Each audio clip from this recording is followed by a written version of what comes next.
Eli Lilly announcing single-dose vials of its anti-obesity drug Zepbound. The company says that these will be available for self-pay for patients with an on-label subscription and that they'll be discounted. Lilly says that this will expand the supply of the drug in the face of high demand. Joining us now, Jared Holz, Mizuho Securities healthcare equity strategist. Did this come as a surprise to you, Jared, and exactly what does it mean, in your view, to the marketplace?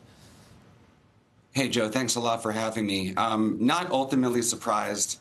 The company's been talking about offering, different versions of this medicine for a couple of months now, and this Lilly Direct is basically their way of kind of, getting around all of the third-party channels that make it, at times more difficult to get treatment. So not surprised. I think it's probably a neutral in terms of how, most are going to look at the stock, but it's going to expand access. I mean, these are for patients that probably cannot get Zepbound on either, through insurance or through Medicare and Medicaid. So it's a vial. It's not one of these pens that's super easy to inject, but it's still going to improve access to it, a lot more of the population here. So it's hard to make those pens. I remember there was a shortage. I remember it was Mylan Labs, and remember Joe Manchin's daughter and Bresh. And is that what it is? Is it's hard to manufacture? Is it expensive? I mean, it doesn't seem like an advantage to have to inject yourself out of, that's an actual, vial, hypodermic needle, and everything else. I'd rather do the pen. Why? Yeah, for sure. I think a lot of it comes down to cost. These are expensive to manufacture. Okay. You're looking at one for each dose. You need one of these pens. So, there's a lot that kind of goes into it.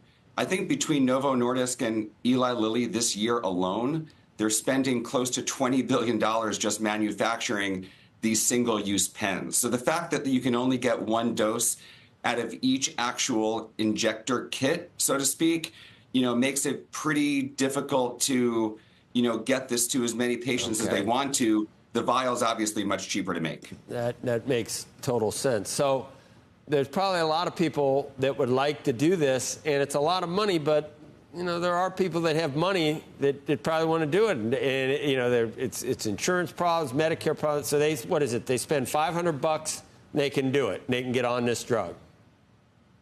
Yeah, exactly. I mean, when you kind of look at what the GLPs do in terms of other health benefits, we always talk about preventative medicine and the fact that so many of the drugs we take are kind of after the fact, after we've already contracted some sort of illness.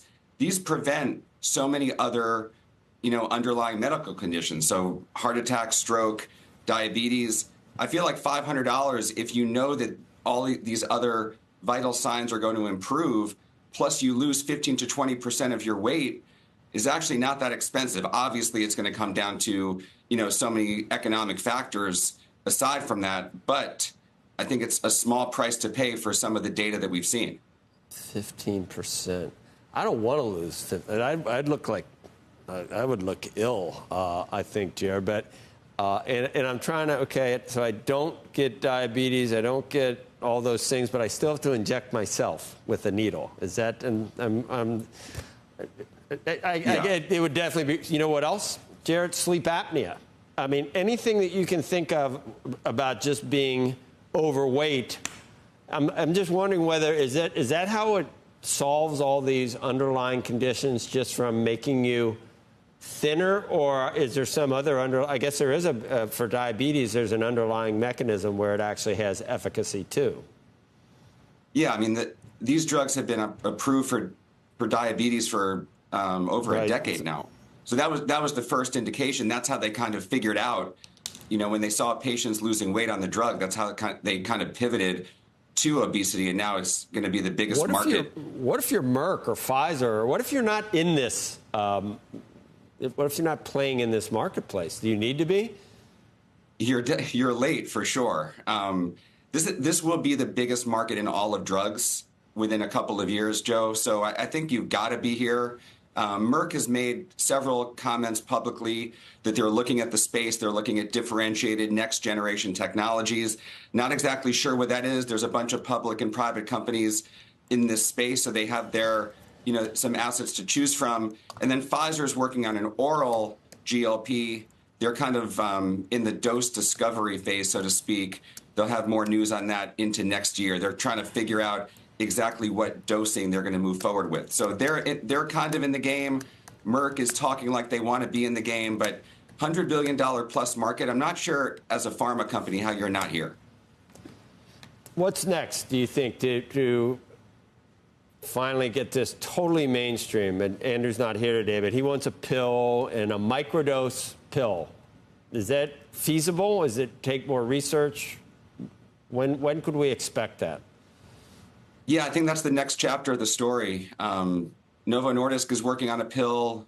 Lilly's working on a pill. You've got a couple small cap biotechs working on a pill. I'm not sure that these are going to be first line therapies because the weight loss you're getting off of the injections is so significant. But as a maintenance therapy, I feel like anyone who's taken Zepbound or who's taken Wegovy could pivot at some point and start taking an oral every day just to keep the weight off, even if they're not looking to lose more. So I think as a frontline or as a maintenance therapy, it's going to be a massive market. So Jared, yes, orals. I'm looking at that call you made back in 2020. I think you told people put all your money in Pfizer and nothing in Lilly. No, you didn't do that. I'm kidding. But look at. Do you have a monitor? Can you see that? I mean, Pfizer was the belle of the ball during COVID. Pfizer's down 11% in the past 5 years.